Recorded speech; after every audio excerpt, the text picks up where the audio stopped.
Piper महाराष्ट्राचा superstar. हाय, कशी आहेस? मस्त. गुड. मस्तपैकी डेंजरस सब्जेक्ट देते, चालेल? चालेल. मृत्यू.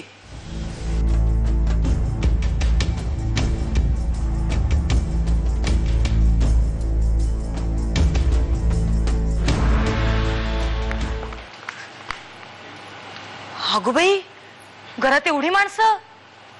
नक्कीच आमच्या यांनी ना नवीन फ्रीज आणला असणार. काय मांजरेकर काकू, कशा आहात? आमच्याकडे बर्फ मागायला आलात? देणार देणार, बर्फ देणार तुम्हाला.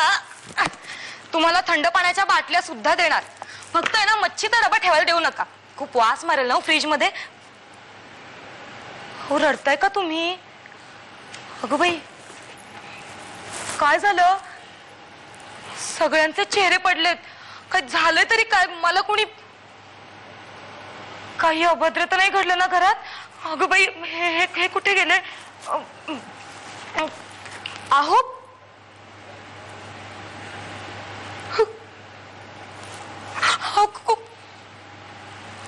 सासूबाई! अरे देवा, तरी मी तुम्हाला बोलले होते काढते आजच्या दिवस सुट्टी, पण नाही ऐकलत ना माझं. घेतात ना तुम्ही मला न सांगता. अहो सासूबाई, तुम्ही मग हे कपाळाला कुंकू पण नाही दिसत आहे, म्हणजे मामांजी.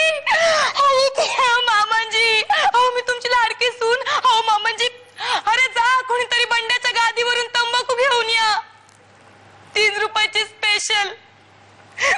खूप आवडायची त्यांना तंबाखू. ते तंबाखू मळायचे आणि बाकीचे शिंकायचे.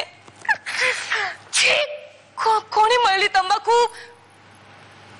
अगो बाई, मामांजी पण इथेच गेले तरी कोण?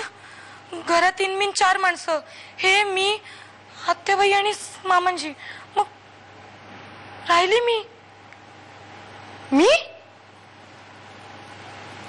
म्हणजे मगाशी ट्रेन मधून मी खाली पडले आणि म्हणजे मी मेली? नाही. कुठे कुठे घेऊन चालला तुम्ही? नाही, मी मेले नाहीये, मी जिवंत आहे. नाही नाही, मी माझी अंत्ययात्रा नाही जाऊ देणार. मला या घरातून नाही जायचंय. नाही, मी नाही जाऊ देणार. नाही.